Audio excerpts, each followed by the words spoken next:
എൻ്റെ എല്ലാ YouTube family മെമ്പേഴ്സിനും അസ്സലാമു അലൈക്കും. ഇന്നത്തെ വീഡിയോയിൽ ഞാൻ മഴക്കാലത്ത് ചെടികൾക്ക് നൽകാൻ പറ്റുന്ന വളങ്ങളെക്കുറിച്ചാണ് നിങ്ങൾക്ക് പരിചയപ്പെടുത്തുന്നത്.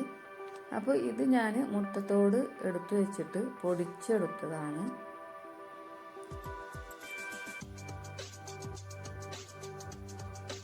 പിന്നെ എല്ലുപൊടിയാണ് ഇത് ഈ ബോട്ടിൽ കാണുന്നത്.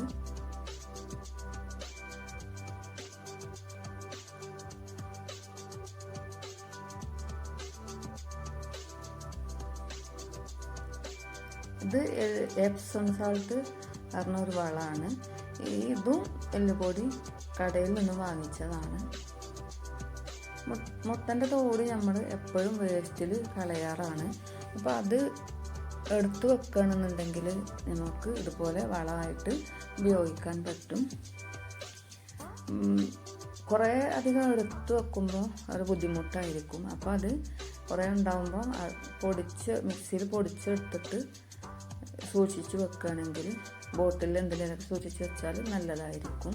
ആവശ്യാനുസരണം പിന്നീട് ഉപയോഗിക്കാൻ പറ്റും. എപ്പോഴും ചേർത്ത് കൊടുക്കാൻ പറ്റുന്ന ഒരു വളമാണ് മുട്ടൻ്റെ തോട് പൊടിച്ചെടുത്ത്.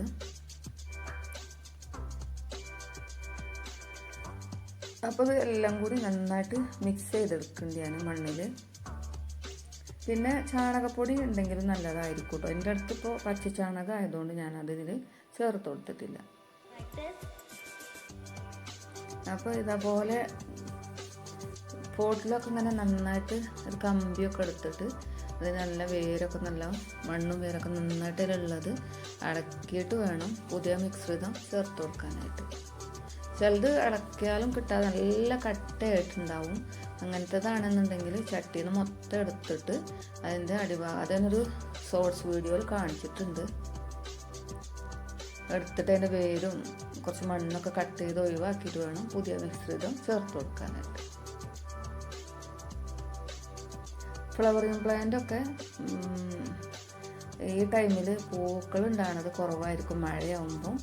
അപ്പോൾ മഴക്കാലം കഴിയുമ്പോഴത്തേന് ഈ ടൈമിൽ നമ്മൾ വളങ്ങൾ ചേർത്ത് കൊടുത്താൽ നന്നായിട്ട് പൂക്കൾ ഉണ്ടായിട്ടുണ്ടാവും. വേനൽക്കാലത്ത് മഴയൊക്കെ കൊയ്യുമ്പോൾ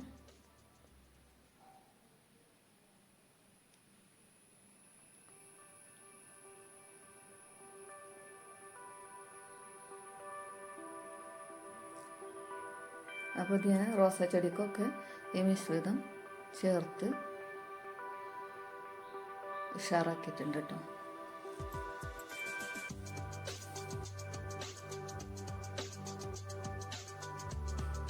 എൻ്റെ ചാനൽ വീഡിയോസ് സബ്സ്ക്രൈബ് ചെയ്യാതെ കാണുന്നവരുണ്ടെങ്കിൽ സബ്സ്ക്രൈബ് ചെയ്യണേ. പിന്നെ എല്ലാവരും ലൈക്ക് ചെയ്യണം കേട്ടോ.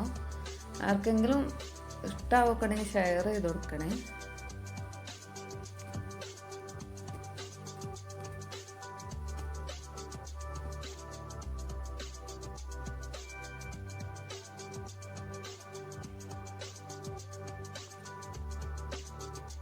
ഈ കാണുന്നത് എൻ്റെ ബോഗൺവില്ലയാണ്, കടലാസ് ചെടിയില്ലേ ഇത് ഞാനെല്ലാം ഇപ്പോൾ കട്ട് ചെയ്തിട്ട്. മഴ തീരെ ഇഷ്ടപ്പെടാത്തൊരു ചെടി തന്നെയാണ് ഈ ബോഗൺവില്ല. വേനൽക്കാലത്ത് നല്ല പൂക്കൾ തരുന്നൊരു ചെടി തന്നെയാണ്, എല്ലാവർക്കും അറിയുന്നത് തന്നെയാണ്. അപ്പോൾ ഇത് മഴ കൊള്ളാതെക്കാൻ ഞാൻ വീടിന് സൈഡിലാക്കിയിട്ട് ഇതിന് മണ്ണൊക്കെ ഇളക്കിയിട്ട് പുതിയ വളമൊക്കെ ചേർത്തിട്ട് സൈഡിൽ വെച്ച് കൊടുത്തിട്ടുണ്ട്. അതുപോലെയാണ് യൂഫോബിയയും വേനൽക്ക് നല്ല പൂക്കൾ ഉണ്ടായിരുന്നു. ഇതിൻ്റെ വീഡിയോ കാണാത്തവരുണ്ടെങ്കിൽ ലിങ്ക് ഞാൻ കമൻറ്റ് ബോക്സിൽ കൊടുക്കുക. അപ്പോൾ കാണാത്തവരുണ്ടെങ്കിൽ പൂക്കൾ ഉണ്ടായത് കണ്ടു നോക്കണേ. ഇപ്പോൾ ഈ ടൈമിൽ ഇതിന് പൂക്കൾ ഉണ്ടാവില്ല. അപ്പോൾ ഇതിന് മഴ പറ്റാത്തതുകൊണ്ട് ഞാൻ സൈഡിലോട്ട് വെച്ച് കൊടുത്തിട്ടുണ്ട്. അപ്പോൾ മുട്ടത്തോട്